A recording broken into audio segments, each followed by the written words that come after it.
Բարև ձեզ, յուրաքանչյուր գործչի համար հասարակական եւ նաեւ քաղաքական շատ կարեւոր է, որպեսզի իր խոսույթը եւ իրականությունը իրար հետ համատեղելի լինեն։ Ինչով է տարբերում պոպուլիստական լիդերը ոչ պոպուլիստական լիդերից։ Նրանով, որ նա կարող է հիմնավորել իր ասածը եւ այսօր ես ուզում եմ խոսել 5 քննադատությունների մասին, 5 կասկածների մասին, որ ունեցել են մեր ընդդիմախոսները ավելի շատ մեր նախորդ ուղերձների հետ կապված։ Առաջի կասկածը, որ ունեցել են մարդիկ, դա կապված էր Վանաձորի նավթավերամշակման գործարանի հետ։ Կուզեմ հիշեցնեմ, որ ես առաջարկել էի Վանաձորում կառուցել երկրում միակ նավթավերամշակման գործարանը ամբողջ ցիկլով, եւ դա կլիներ Լոռու մարզի համար հիմնական շոգեքարշերից մեկը տնտեսական։ Ինչ էին ասում ընդդիմախոսները հիմնականում իշխանական ճամբարից։ Ասում էին, որ շահութաբեր չի լինի, ինչպես եք դուք դա անելու եւ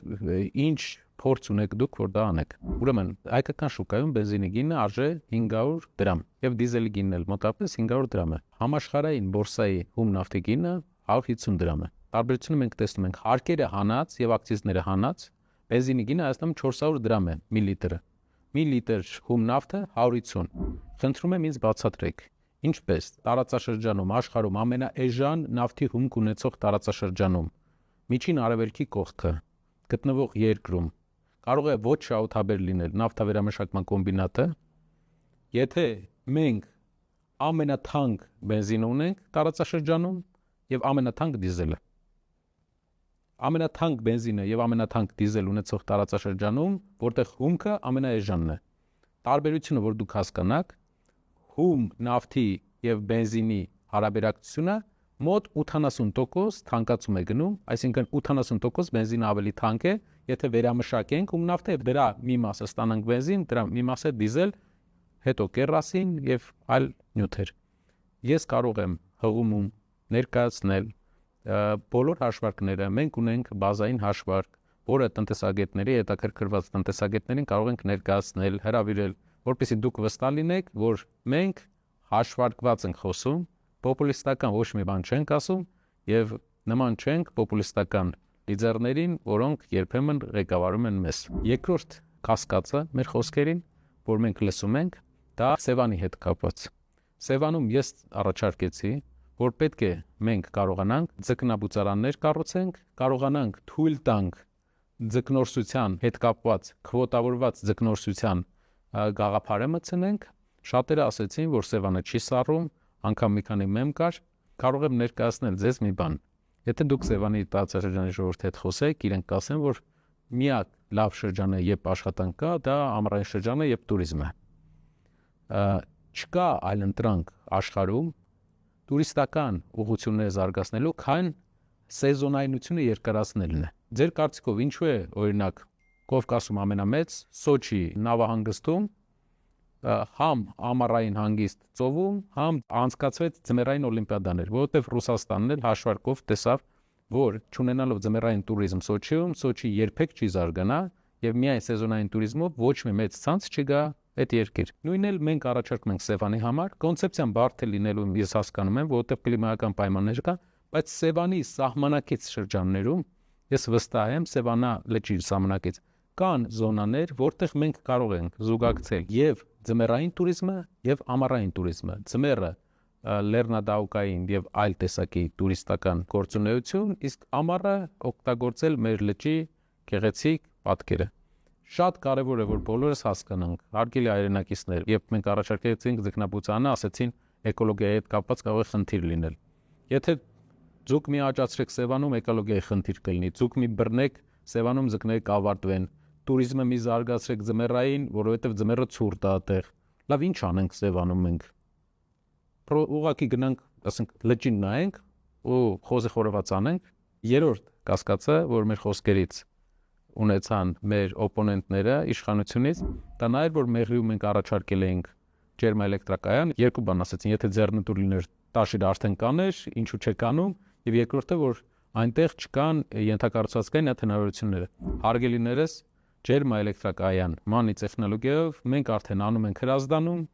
տեխնոլոգիապես ամբողջությամբ տիրապետում ենք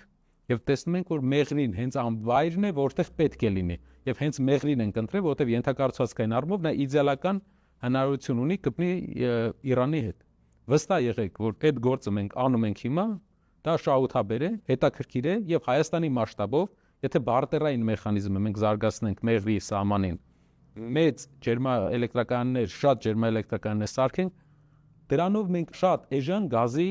ներմուծում կունենանք Հայաստան, էլեկտրականություն կվաճառենք, գազ կներմուծենք, ավելցուկ գազ կունենանք, Հայաստանը կունենա գազի ինքնաբավության ինչ որ մակարդակ։ Ամբողջությամբ մենք կախված չենք լինի վճարվող գազից։ Սա երկրի անկախության հիմնական կետերից է։ Եթե ուզում ես իրական անկախություն, պետք է ունենաս տնտեսական անկախություն։ Ոչ թե խոսես այդ մասին։ Չորրորդը, որ մեզ հաճախ ասում են, եթե այդպես լավ գործարան կառուցող էր, կրկեսը սարքեր։ Կրկեսը 10 քանի տարի չէի կառուցում։ Ինձ թվում է մեր հայրենակիցները ԿՊԱ-ական, իշխանական շփոթել են մի քանի բան։ Բիզնեսը պետք է լինի հաշվարկված, պրագմատիկ, եւ մենք չենք կարող պետական այրերի նման բացում անել, կարմիր լենտը կտրել, իսկ հետո 3 ամիս հետո դադարի աշխատել։ Նա պետք է վնասով չաշխատի։ Մեր առաջարկն էր կրկեսի ուղղությամբ գտնել կոնցեպցիա, որ հայրենակիցներ ջան, ձեզ հետաքրքիր լինի գնալ ձեր բարեկամների, ձեր երեխաների հետ, եւ դա բարդ ակրոբատիկ միջոցառումներն են, այլ ոչ թե հին տրադիցիոն կրկեսը։ Իհարկե, ուշացումը եղել է, մենք պետք է ճիշտ ասենք, դա խնդիր է, բայց կրկեսի բացումը կապված չէ շինարարության ընթացքի հետ, կապված է կոնցեպտի հետ։ Իսկ այն, թե մենք կրկեսը չենք կարողացել կառուցել, ուրիշ ինչ ինչի մասին է խոսում, ես ուզում եմ ասել, որ վերջի ժամանակներում նույն Երևանում մենք կառուցել ենք մի քանի մոտապես մի քանի տասնյակ հազար մետր հանձնել ենք տարածք, տնտեսական հետաքրքրություն ներկայացնող նաև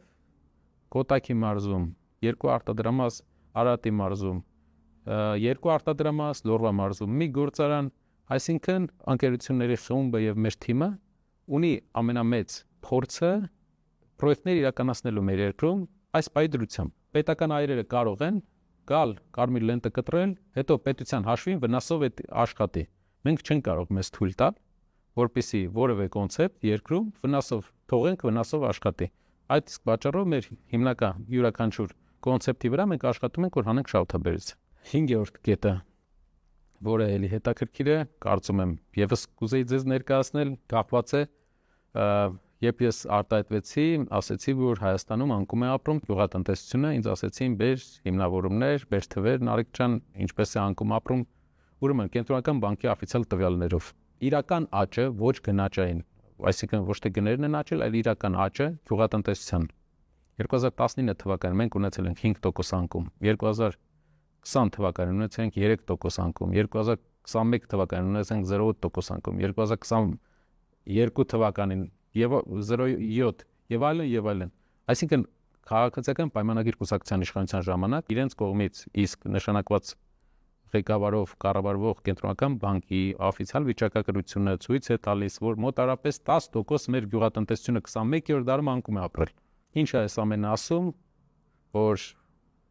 գյուղի վրա իրական ներդրումը հարյուրավոր միլիոններ որ ծախսում է, էֆեկտիվ չի ծախսում։ Մեր առաջարկը գյուղատնտեսության հարցը պետք է լուծել մթերումով։ Մթերում։ Մենք պետք է մթերման կայաններով այդ հարցը լուծենք, որպեսզի կայուն մթերում ապահովենք բնակիչների համար եւ հետ բերենք ամբողջ պոտենցիալը մեր գյուղատնտեսության, որովհետեւ 400,000 հեկտարից, եւս մեկ անգամ եմ ուզում կրկնել, 200,000 հեկտար չի մշակվում մեր երկրում եւ վերջի ԿՊ-ի կառավարման շրջանում 10% էլ անկում ենք ունեցել